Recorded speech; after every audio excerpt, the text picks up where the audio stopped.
Hello, I'm Howard Lloyd. Welcome to our home for, unfortunately, only a virtual tour of my latest model railroad, the Claremont Docks Railroad. A little bit about me. I always was interested in building models, even when I was a youngster. Boats and planes mostly, not trains. But then in high school, my high school art teacher turned out to be a model railroader, and he formed a club, which I don't think ever built anything when I was at high school, but we did a lot of talking about scale model railroading. I believe he had a layout. I believe he had us over to look at it. So I kind of got the model railroad bug. Not that I had a great interest in building a layout, but I liked the idea of creating structures in particular. And I found that my favorite thing to do was to scout around wherever I was and find a prototype structure that I thought was modelgenic. And if I did, then I would take pictures, field notes, measurements, draw out scale plans, thanks to 2 years of mechanical drawing in high school, and then build the model. And then I would contact Model Railroader magazine to see if they were interested in a construction article. And if they were, then I submitted it and they ultimately printed it. That went on, not every year by any means, but that went on for about 20 years until 1981, when my wife and I bought a home that had a 12 by 18 room that I could claim as a train room. And at that time I started to build what was the Auburn Bay Terminal layout, which was a 20-year project.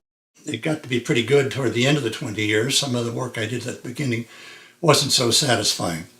When that layout was completed, I ran it a bit. I had an open house in the year 2000 when the National Convention was in San Jose. And shortly after that, I decided it was time to take down the Auburn Bay Terminal and to try something different. That's what turned out to be the Claremont Docks Railroad. And I will proceed by telling you some more about how I came up with that idea and how it was executed. I had mentioned my original layout, the Auburn Bay Terminal. That was a freelance layout. It was based upon a hypothetical city on Newark Bay, which is the other side of Jersey City and the other side of New York Bay. And I found that I was really interested in the period 1944, World War II, because the railroads were at their very busiest. I also found that I was very interested, and over the years I have been building boats as well as HO scale structures. And I've been building boats with the understanding that someday when I built a layout, I wanted to have one or more water scenes on the layout, because I'm very interested in the synergistic relationship between freight carrying railroads and freight carrying boats. And that was a feature of my first layout, and it is a feature of the one that I have built that you're going to see in a few minutes. This is New York Bay, which is a very, very big bay. This is Staten Island, lots of rail marine facilities on Staten Island. This is at the bottom of this peninsula. This is like a finger jutting south. The bottom is Bayonne, and in the middle right about here is Jersey City, which for a period of years when I was a youngster, up until about age 10, I lived in Jersey City with my parents. And that's of interest to me in terms of planning the layout that ultimately resulted.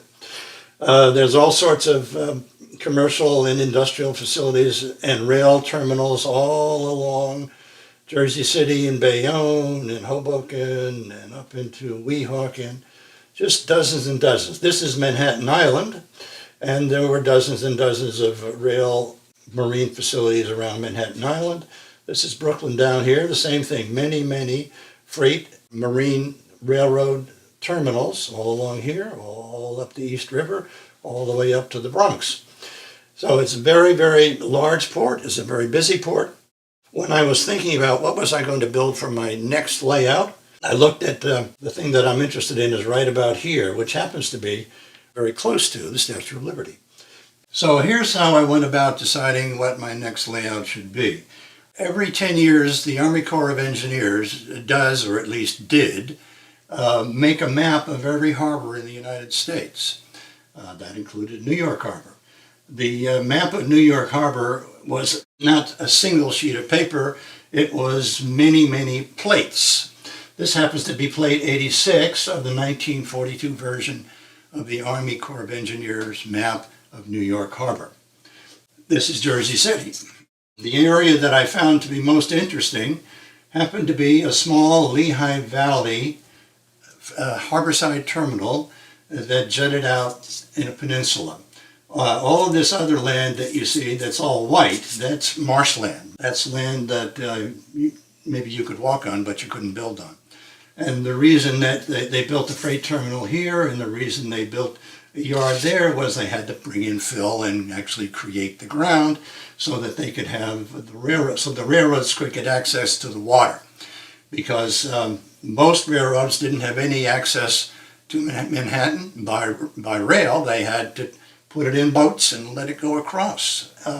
So this interested me because, for one thing, it reminded me of home in my youth, because back in the 1940s and early 50s we used to live right there on New Street in Jersey City, and my grandparents lived on Van Nostrand Avenue, which is right there. And most Saturdays my grandfather would take my hand and he'd take me over to Bayside Park, which is right here, and I'd play on the swings and whatever things they had there. Then, after I got tired of doing that, there's a railroad station right there where I'm pointing to it. That's the Jersey Central Station.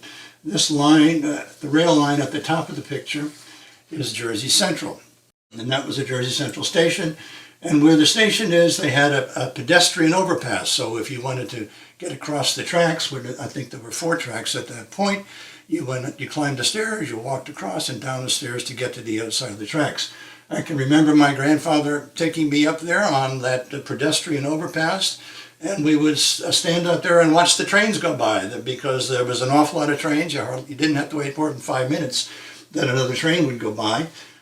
And he would always remind me when the train came to close my eyes so I wouldn't get cinder, because these were steam engines. Of course, I had no notion of taking pictures of any of this, but I remember that very well. I never did get to see this terminal, the Lehigh Valley Terminal, but it looked to me like a reasonably small terminal that I might be able to turn into an interesting model railroad, because it had lots of water, and water was something that was very important to me because I want to put boats in the water. And it had structures that I thought would be interesting to build. One was what was once an oil refinery, the Eagle Refinery, but by 1944, which is the year I model, that had gone out of business. The property had been acquired by the Standard Oil Company, and all of these little tanks that you're seeing weren't there anymore, but I think there were some big tanks that they used for storage. In trying to get information about this, I did contact a gentleman who is a well-known, renowned New York Harbor archaeologist, historian. And he told me that in 1944 that facility was being used to store lubricating oil, which would come in by tank cars and would come out by a small boat, a workboat, that would deliver the lubricating oil to one of the dozens, hundreds of industrial and commercial facilities that abut New York Harbor. And I thought that was fascinating. And there was also a grain elevator, which is right here, hard to see probably for you, which was a big grain elevator. Terminal elevators are usually big, but it was not that big. And I thought that would be a very interesting model as well. And then further on down, there were at one time 3 brick warehouses. At the time of this map in 1942, there was only one, which you'll see right here. And that's because in 1916, German saboteurs blew up this lower portion of this terminal, because the Lehigh Valley was shipping munitions and it was helping the British. And this is all apparently factual because they got the information from German records after the war. But anyway, 2 of the brick warehouses went away. The third one was damaged, but it was still there in 1944. And that's why I was interested in it. There's also a corrugated pier shed. There's actually 2 of them. And they are surrounding a boat basin. There's actually 3 boat basins, but I chose to model 1. So when you finally get to see what I built, you will see that there is a lubricating oil facility. distributing lubricating oil. You're going to see the grain silo. You're going to see one of the boat basins as well as the brick warehouse and one of the two corrugated pier sheds. By the way, right down here in the corner is the Statue of Liberty. Now, as I told you, the prototype was a peninsula jutting into New York Harbor. I chose not to make a linear layout because I wanted to have continuous running. I consider myself a model railroad builder, not a model railroad operator. So I wanted to have continuous running, so I planned a layout based upon a loop, a simple loop. And the way I arranged the structures in the loop is slightly different than the prototype. It just seemed like it was the right way to do it. First off, up here in the top left corner, I had to include Bayside Park with its playground because I remember that from when I was a kid and my grandfather took me there. I also included a railroad station which is supposed to represent the Northern Place Railroad Station on the Jersey Central. I did not have a picture of that station. I had no plans. I didn't know how to build it. But I did have a station I built many years ago, which was a Pennsylvania Railroad station from Collingswood, New Jersey. So that's what wound up in the position where I needed a railroad station. I also got a kit for that pedestrian footbridge that went over the tracks, and you will see that in the upper corner of the layout. Proceeding from that point, there is a small yard here. There was a small yard on the peninsula which was used for classifying and sorting cars that were going to the various facilities. This is where you're going to see the boat basin, the one that I built. It's right there. And at the head of the boat basin, there is a brick warehouse. As I mentioned, there used to be 3 of those warehouses. 2 of them were destroyed in the 1916 sabotage. There's only 1 left. I had to selectively compress it, or at least I thought that would be a good idea, to make it fit better on the layout. So you will see the brick warehouse. You will also see along the left-hand wall here, half of one of the pier sheds. These are the corrugated sheds I mentioned. I've got several photographs of the 2 sheds. I only modeled 1. I incorporated features from each into that 1 shed. You will also see a bunch of boats in there, which you'll see when we do the video tour of the layout. Then coming around the curve, you will then see my rendition for the green terminal. And it's, again, very much selectively compressed, but I think it does do justice to at least the concept of this particular green terminal. Then continuing on around, this is a swing bridge here, around to what is on my layout and was the Eagle Oil Company, which was doing lubricating oils in 1944. I had absolutely no pictures of this facility or any part of it, no idea what it looked like, so I simply fabricated it out of my imagination.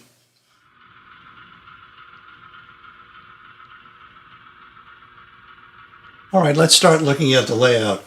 Over here, we have my rendition of Bayside Park, which doesn't do the real park justice, but I thought it was important for me to put in a representation of Bayside Park. There is the railroad station that my grandfather used to take me to, although that's not actually the railroad station, it's a railroad station. When I built many years ago and mentioned previously. There's the footbridge. You know, I should have put some people up on the footbridge. I didn't think of that. That would have been appropriate. There's a scratch-built interlocking tower. There's a 3-track yard right here, which is used for sorting the cars that are going to be inbound or outbound from this particular harborside terminal.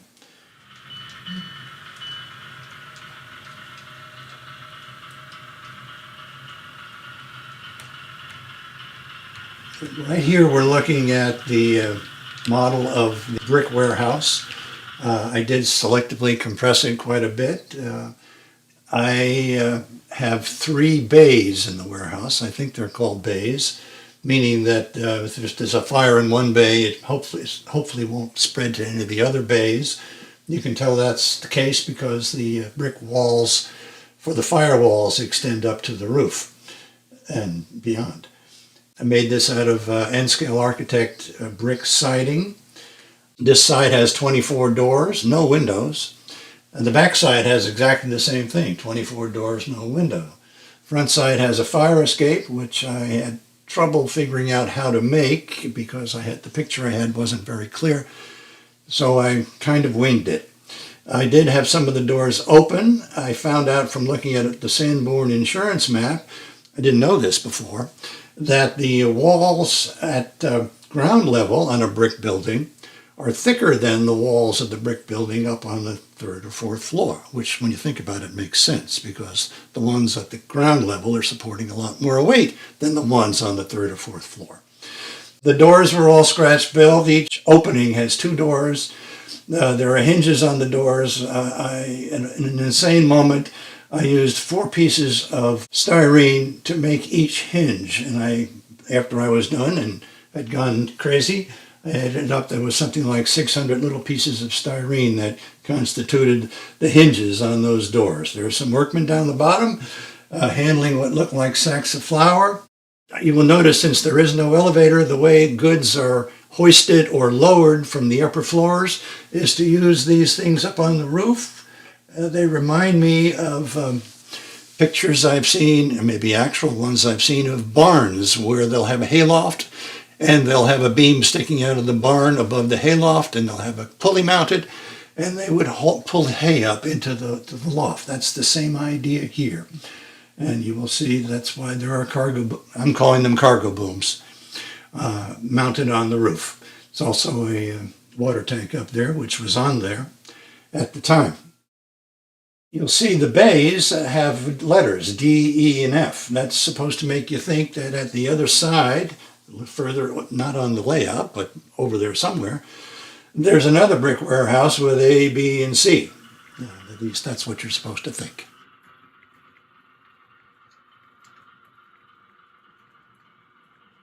Now we're at the ship basin, and in the background you will see a corrugated structure, which is actually 53 inches long. These pier sheds, that's what it was called, were ubiquitous around New York Harbor. It's scratch built 060 styrene with the corrugated overlay. The windows are either Tichy or Grant line. I did scratch build the doors. You'll notice on the doors, each door there's a number. They start at 1 way in the far right, and the end here at the end at 8. That's so if a boxcar is to be put at a certain spot, that will appear on the switch list, and it will be up to the trainmen to see that the boxcar is spotted where it belongs. Right in front here, closer to you, is a lighter. A lighter is simply a flat car that floats, although they usually did have a cabin, which was intended for the barge captain. Further over there on the right, there is what is called a stick lighter. Again, it's a lighter, a floating flat car, but this one has sticks. The stick is a mast and a cargo boom, and inside that cabin there is some machinery that would control the rigging for the cargo boom, moving it left and right, up, down, as needed. And there are some people on the stick lighter right now, having just loaded some crates. Now I'm going to describe the ocean-going freighter. This is actually a Laker-style freighter of vintage, maybe 1917, 1918. That style was called the Laker because it was built small enough to fit into the Welland Canal to get into the Great Lakes. So this is a Laker freighter that happened to survive until World War II, and it was pressed into service. It was originally a kit from Dean's Marine, which is an outfit that is or was based in England. The whole hull of the kit was certainly usable. I think it was fiberglass.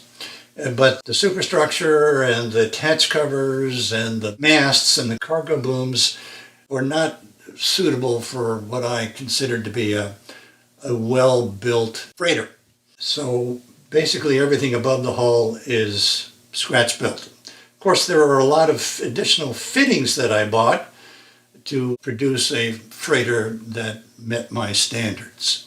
If you go to the bow, They have finished putting on the boards that form the basic hatch. They will then put a piece of heavy canvas across the hatch, and then they have wood wedges that they hammer in around the canvas and into a receptacle so that it is watertight. The second hold in the bow, I believe they have finished loading and they're just starting to put on the boards that will form the hatch cover. You will see on each side of the pilot house there is a gun turret equipped with 20 millimeter anti-aircraft guns. That was something I added because it's World War II. You will also notice that there's a gun on the back of on the stern, a cannon of some sort. They did arm freighters in World War II, hoping that they would be able to hold off or scare off submarines. I'm not sure how effective that was. If they did have guns on the freighter, then they would also have a Coast Guard contingent called the Armed Guard, who were responsible for deploying the armaments if it ever came to that. Getting closer to the stern, you'll see there are two hatches open. The covers are not on. And there are stevedores in the boat receiving the goods that are coming out of the gondola. The kit, I think, only had 4 cargo booms, but I put 8 in because that's much more prototypical, particularly for 1944. The increased number of the cargo booms made it much easier to load and unload the ship. In fact, even though they're only loading on one side, both cargo booms at the rear of the ship are being used to unload the gondola. This is a nice model, probably the nicest model I've ever built. I wasn't in any hurry to complete it, and basically built it in segments and pieces, and then eventually assembled it. We're about to move to the next section of the layout, but I thought I'd mention before we do that the so-called main line of this railroad, the loop that goes all the way around, actually runs through this pier shed. It's inside the pier shed. And I had to build a baffle in there because I have open doors in the pier shed and didn't want anybody to see the headlight of the train going through the pier shed. Also, when the train exited the pier shed, I didn't want people to think about, well, how come the train is there when the water's here? And I thought that would cause people to be confused, if not bemused, by that situation. So I put in a view block. The view block conceals the train coming out of the pier shed around to where it emerges behind me, which leads to the grain elevator. And this is the point where the train would come out from behind the view block and would be approaching the grain elevator. And it would also pass 2 trackside structures here that I built from plans in Model Railroader, and I must have built them 40 years ago. Must have. But they have survived and aged well, and I tried to make this scene look suitably cluttered, but not junky. You won't see any scrap metal laying around because this is World War II. They had numerous scrap drives, so there are no piles of scrap metal on this layout. But there are other things that were junk. I like making scenes that look realistic, and that's my effort to do so there.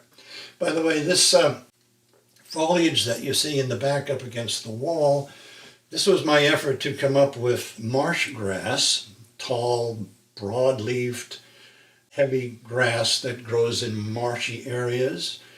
And I made each one of those clumps, and there's probably 300 of them along this wall, from a product called Raffia, which is a craft project, but which can, with maybe 2 minutes worth of work, result in one clump.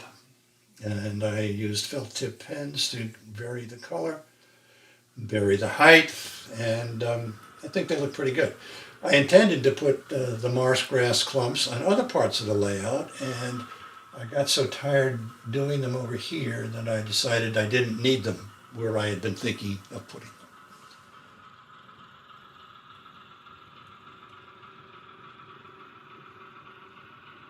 Now we're at the grain elevator, and the furthest thing away is a little office, which is scratch built. That was a railroad station. Plans appeared in RMC, I think, many years ago. That's supposed to be the office. And then we get to the actual elevator itself, and you will see that there are 10 rows of silos. I bought 3 Walthers grain elevator kits in order to get the silos. I didn't feel any need to scratch build silos when for some money I could buy perfectly serviceable silos. I did, however, scratch build the gallery up at the top, which runs both sides of the workhouse. The gallery up at the top has one or more conveyor belts where the grain is coming up in the workhouse. It's deposited on the gallery conveyor belt and directed to the particular silo that's to receive that grain. There's a device that they would put on the conveyor belt that would push off the grain as it came to it when they had the device at the silo that they wanted the grain to go into. The workhouse is scratch built, .060 styrene, I think, with the Campbell corrugated. The bottom of the workhouse is concrete. I achieved some sort of a concrete finish on the cement parts of the elevator with spray paint by a hardware store, which had a little grit in it. I built the work floor, which goes underneath the silos. And they also have conveyor belts down there, which handle the grain that they are discharging from the silos. Conveyor belts carry that grain over to the workhouse, where it is conveyed up and into something they call a garner, G-A-R-N-E-R, which holds the grain and then disperses it down to one of the discharge spouts. This particular elevator had 3 discharge spouts, one large one which shows in the middle of the workhouse, and it is controlled by cables which are attached to a boom. You'll see the boom that points upward, the spout points downward, and by moving the boom back and forth or up and down, they could move the discharge spout. There are also in the front of the workhouse 2 small galleries. They obviously had conveyor belts in those galleries to convey grain out and to be discharged through spouts that you can see, I hope, at the floor of the end of the 2 galleries. There's also a track in the middle of the elevator, which is used to occasionally load sacks of grain that has been prepared for shipment elsewhere. In front of the elevator is what they called at New York Harbor, they may have called it something different elsewhere, a grain boat. It's actually one of those lighters that I talked to you about before, but what I did in this case, because I wanted a grain boat, which I got, I believe, from Plans in Transfer, the Rail Marine Information Group publication. So I cut out a big hole in the deck, put something at the bottom of the boat so that I could then pour in, I think that's sand, and I built up the structure for putting the hatch covers over the grain once it's loaded, and that's what you're seeing the workers doing now. They've loaded the grain, and they're putting on the boards that form the skeleton upon which they're laying the hatch boards. And when they get all those boards laid, they will then go to the right-hand side as you're looking at it, where you see that green thing that's folded up. That's supposed to be a tarpaulin, which they will then pull across the whole length of the hold to cover the board so that the rain doesn't get in there. You will see at my end of the grain boat, there is a cabin. That's for the captain of the grain boat. Sometimes the captain's family lived with him. And you will see mom and son on the deck here at the back of the grain boat. It's also a tugboat. That's, I think, a model Hobbies tugboat, many years old. I think it's 1/8 inch scale, not HO. I did put some added detail on it. I think it looks okay.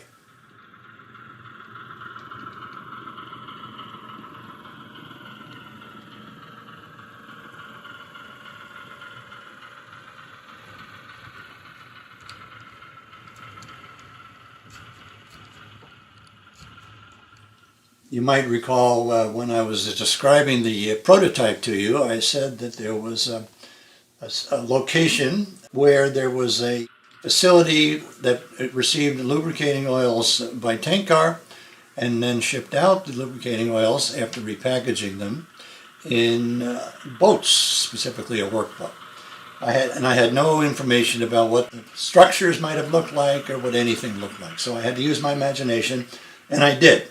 And what we have for what is now called the Eagle Oil Company is a brick commercial structure. It's a kit made by Atlas. It's called Middlesex Manufacturing, I think.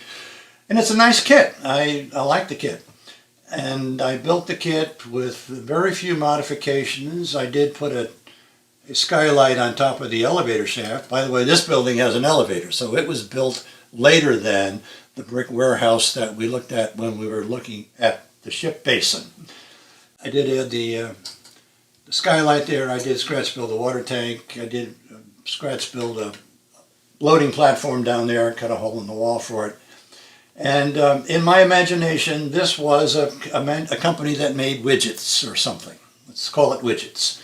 And that building was built in about 1890 or 1895. The business prospered, was sufficiently successful that in about 1920 they built this addition. That addition is scratch built. Again, it's the brick material offered by the N-scale architect. The windows are either Tichy or Grantline. And then this building was used as a warehouse. That was the manufacturing company that occupied the site. But they ran into problems because of the Depression, and they wound up going out of business, going bankrupt, and this facility was closed. World War II came along, and somebody bought the property.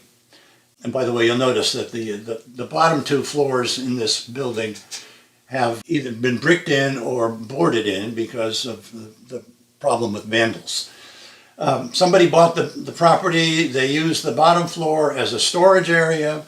They used what was the annex as a place to do special mixing of lubricating oils. And what they're mostly doing is taking lubricating oil and putting it into 55-gallon drums. And they do that in this building here. This is the pump house. You will see a pipe running from the pump house into the annex. That's for the special formula lubricating oils. Another pipe from the pump house runs over to these 2 tracks where the lubricating oil comes in. And here are 6 storage tanks. Those are Tichy kits. I built them out of the box. They look pretty nice. You notice I put a berm around the tanks because if a tank ruptures, you want to try to contain the oil. I even went to the trouble to figure out how many gallons were in one of these tanks. I think it was 29,000. And then I calculated the height of the berm so that if one tank failed, the oil would be trapped by the berm. If 2 tanks fail, too bad, you're going to have a bad oil spill.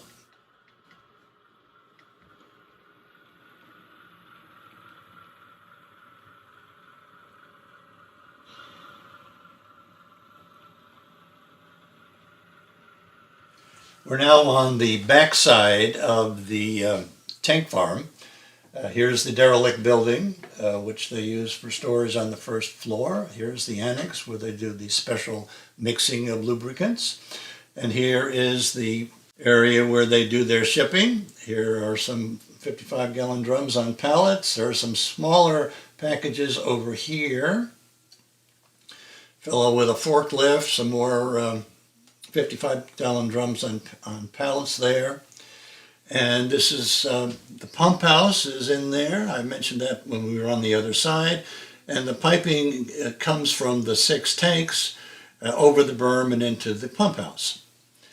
In front of all that, here is one of those work boats that I think I mentioned. That is the primary manner in which the lubricating oils get delivered to customers, because there are literally hundreds of potential customers that have water access from New York Harbor. And this is a boat that started out as a Seaport Models fishing boat. I used the hull. I didn't use anything above the hull because I didn't think the castings were of the quality that I want. So it's a scratch-built pilot house, scratch-built mast, a cargo boom. I put a wood deck down rather than use the cast deck that came with it. And next to that, this is a harbor oiler, which was based on plans for a Navy oiler circa World War II. I bought those plans from some company that sold naval plans. And I don't do hulls because hulls have too many curves and contours. So I bought a Revell fireboat. You may be familiar with that. It's not HO scale, it's a scale smaller than HO. But it gave me a hull that I could use for this oiler. I had to cut the hull way down because the fireboat hull, as it was, didn't look like anything that I wanted to use for the oiler. I happened to have a friend, also a model railroader, whose profession involved frequent visits to tankers. So when I asked him to tell me how to put piping on the deck of a tanker to show how the oil gets down into the hold, he sent me a sketch, and that's why I have a completed fairly decent tanker in terms of where the piping goes. And there are these openings on the tanker where you can open up to look down when there, or maybe I don't know exactly what it's for, but when they were on the plans for the Navy oiler. And all of the superstructure is scratch built. This walkway that extends from the deck house over to the bow, which is very typical of tankers. Railing is all scratch built. These funnels, and you'll see a bunch of them on the ship, those are all commercial castings. I don't make funnels. The lifeboat has a realistic rigging. The only place I could fit the lifeboat was on the stern. I don't think that's an optimal place to put a lifeboat on a ship, but it was the only place I felt I had room. The reason why it's not optimal is if your ship is sinking, it's going to be listing, and it might be hard to launch the lifeboat. We're about at the end of our journey on the Claremont Docks Railroad. This is the 6-foot long by 1 foot wide extension, which I did show you when I was showing you the track plan. In the background here we have a portion of the steel trestle that I pointed out when I was looking at the Corps of Engineers map. That's all scratch built. Of course I was using bridge girders from Central Valley. And behind these boxcars there's 5 flat cars, each with a Sherman tank on it, which if you looked at it you would find it is, I think, each tank is properly blocked on the flat car so it didn't wiggle around in transit.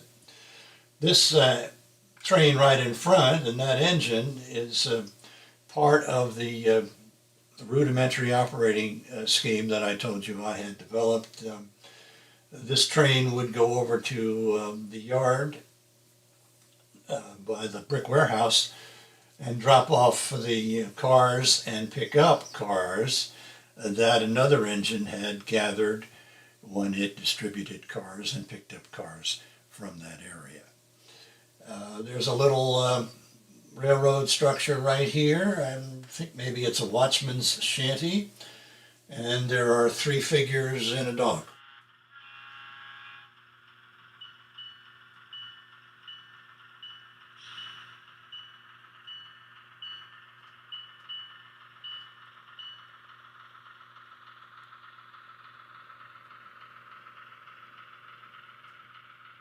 Well, that pretty much concludes our tour today of the Claremont Docks Railroad. I'm very happy to have had the opportunity to show it to you. I do hope you found it interesting and those of you who might be in my neighborhood at any time, get a hold of me and maybe we can work something out that you could come by and see it in person.